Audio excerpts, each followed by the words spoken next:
Hello students, BA Part 2. Today our topic is Sociological Concept of Crime. अपराध की समाजशास्त्रीय अवधारणा. Okay, so without wasting much time, we should start this video on this topic. Okay guys. Okay, समाजशास्त्रियों का विचार है कि अपराध की अवधारणा को केवल कानूनी आधार पर ही नहीं समझा जा सकता. J.L. गिलिन का कथन है कि अपराध एक ऐसा कार्य है जो वास्तविक रूप में समाज के लिए हानिकारक होता है अथवा जिसे समूह द्वारा सामाजिक हितों के विरुद्ध मानकर उसके लिए किसी न किसी रूप में स्वयं दंड देने की व्यवस्था की जाती है. अपराध की समाजशास्त्रीय आधार पर विवेचना करना इसलिए भी जरूरी है कि यदि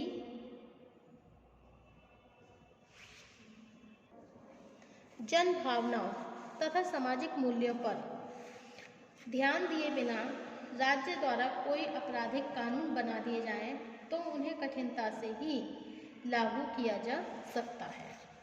ऐसे विचारकों की सूची बहुत लंबी है जो अपराध की कानूनी परिभाषाओं का समर्थन नहीं करते. इस संबंध में थॉर्स्टन सैलिन का कथन है कि अपराधी व्यवहार की व्याख्या व्यवहार के मानक नियमों के उल्लंघन के आधार पर की जानी चाहिए. सैलिन यह नहीं कहते कि अपराध की वास्तविक अवधारणा को तभी समझा जा सकता है जब यह कानून द्वारा निर्धारित दायरे से स्वतंत्र हो. Okay, martial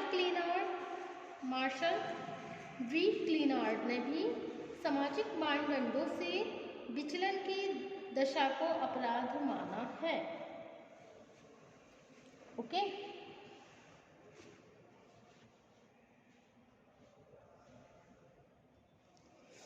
Edwin H Sutherland ने एक दूसरे ही रूप में अपराध की समाजशास्त्रीय अवधारणा को कानूनी अवधारणा से अधिक महत्वपूर्ण माना. उन्होंने स्पष्ट किया कि कानून की दृष्टि से केवल उन्हीं व्यवहारों को अपराध माना जाता है जो कानून द्वारा वर्जित हो, जिन्हें न्यायालय के द्वारा अपराध घोषित कर दिया जाए तथा जिनके लिए अपराधी को एक निश्चित दंड दिया जाए. दूसरी ओर अपने अध्ययन में सदरलैंड ने यह पाया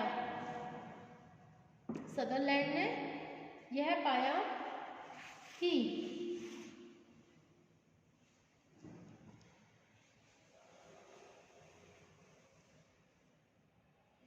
अमेरिका में अपने पद का दुरुपयोग करने वाले उच्च पदों पर आसीन और समाज में प्रतिष्ठित लोगों में से जिन 547 लोगों के खिलाफ अभियोग दर्ज किए गए. ओके, क्या दर्ज किए गए? अभियोग दर्ज किए गए.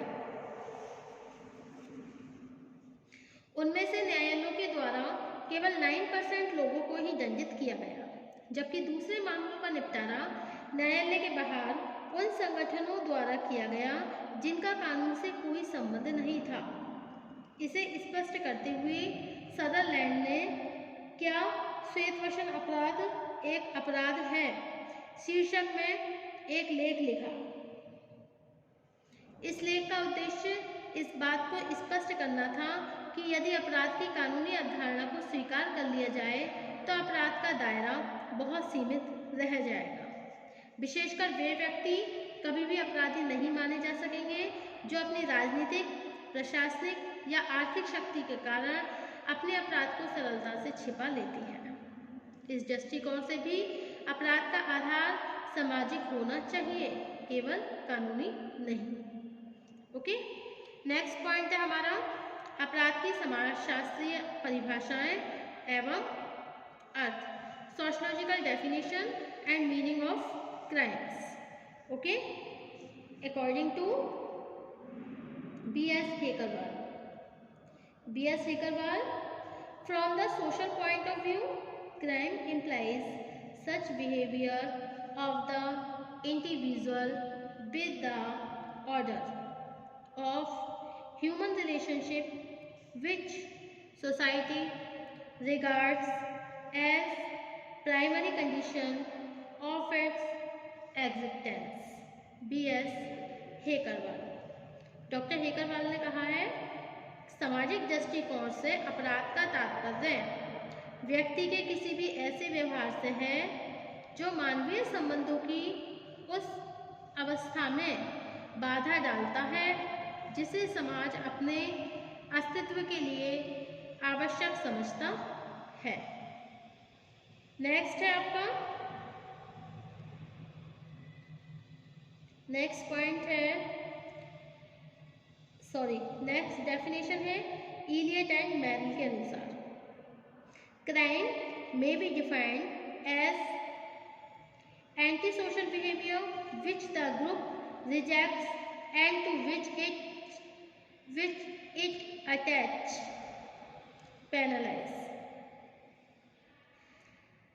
penalize.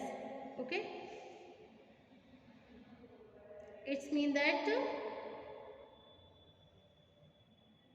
अपराध को इलियट एंड मेरिल के अनुसार अपराध को एक ऐसे समाज विरोधी व्यवहार के रूप में परिभाषित किया जा सकता है जिसका समूह के द्वारा बहिष्कार किया जाता है तथा जिसके लिए वह दंड निर्धारित करता है। ओके, नेक्स्ट डेफिनेशन है आपकी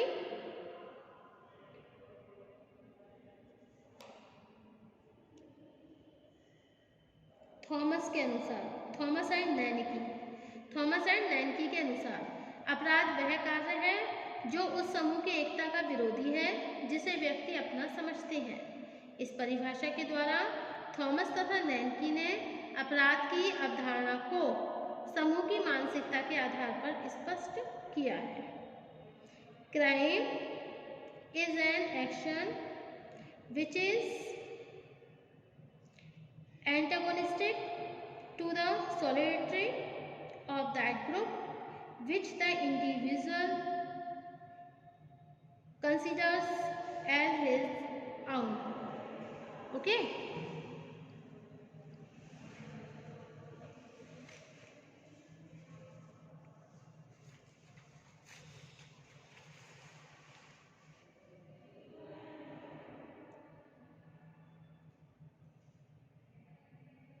वांस तथा टीटर्स, अकॉर्डिंग टू वांस तथा टीटर्स, तकनीकी रूप से अपराध का अर्थ समाज विरोधी व्यवहार के उस रूप से है जो सार्वजनिक भावनाओं का इस सीमा तक उल्लंघन करता है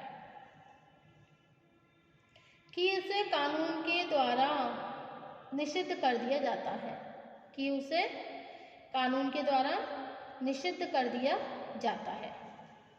उन्होंने आगे लिखा है, दूसरे शब्दों में अपराध कोई भी वह कार्य है जिसे समूह द्वारा अपने अस्तित्व के लिए घातक समझा जाता है तथा उसके प्रति समूह की प्रतिक्रिया निंदा के रूप में होने के साथ ही अपराधी को ऐसे कार्य से रोकने का प्रयत्न किया जाता है।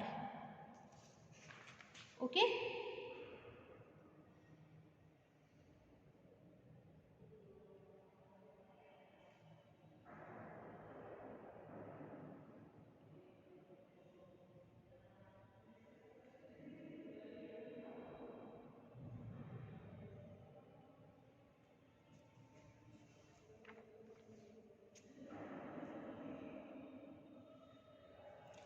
इन अदर वर्ड्स, दूसरे शब्दों में वार्नेस एंड टीटर्स के अनुसार, in the other words, a crime is an act which the group regards as sufficiently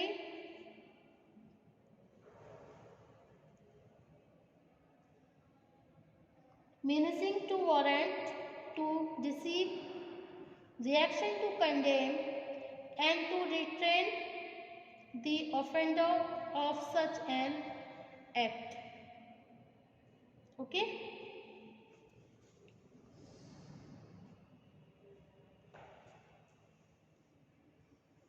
इन सभी विचारों से स्पष्ट होता है कि अपराध का समाजशास्त्रीय दृष्टिकोण कानूनी दृष्टिकोण से भिन्न है। Okay student, doctor Sushil Chandra ने इस धारणा को अपराध की मनोसामाजिक अवधारणा, socio psychological concept of crime कहा है। उनके इसके अनुसार व्यक्ति की इच्छित कामनाओं की पूर्ति न होना ही अपराध का कारण है।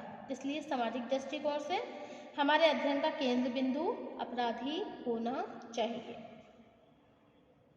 ओके, अकॉर्डिंग टू लैंडिस ने कहा है कि अपराध वह कार्य है जिसे राज्य से समूह कल्याण के लिए हानिकारक घोषित कर दिया गया और जिसके प्रति राज्य के पास दंड देने की कोई शक्ति होती है।